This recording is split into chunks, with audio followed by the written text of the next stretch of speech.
سارا ایک ذہین اور خواب دیکھنے والی لڑکی تھی جو اعلی تعلیم کے لیے ایک نئے شہر میں آئی تھی۔ اسے پرانی لائبریریوں اور کتابوں سے بے حد محبت تھی۔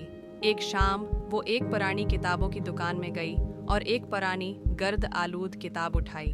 جیسے ہی اس نے کتاب کھولی، ایک زرد پرانا لفافہ زمین پر گر گیا۔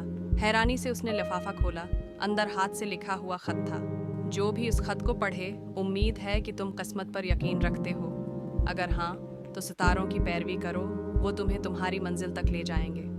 خط کے آخر میں صرف 2 حروف لکھے تھے، آئے کے۔ سارا حیران تھی، یہ خط کس نے لکھا تھا؟ کیا واقعی قسمت کا کوئی راز تھا؟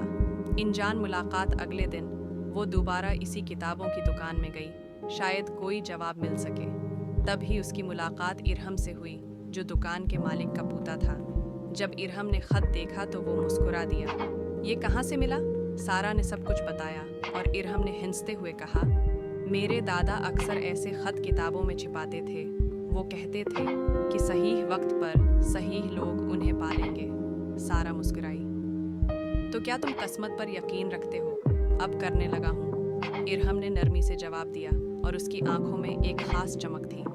دوستی کا سفر وقت کے ساتھ سارا اور ارہم اچھے دوست بن گئے۔ وہ گھنٹوں باتیں کرتے، کتابوں اور خوابوں کے بارے میں گفتگو کرتے۔ ایک شام ارہم اسے ایک پرانے رصدگاہ آبزرویٹری پر لے گیا۔ اگر ستاروں نے تمہیں یہاں تک پہنچایا ہے تو شاید ان کے پاس اور بھی کچھ کہنے کو ہے، اس نے کہا۔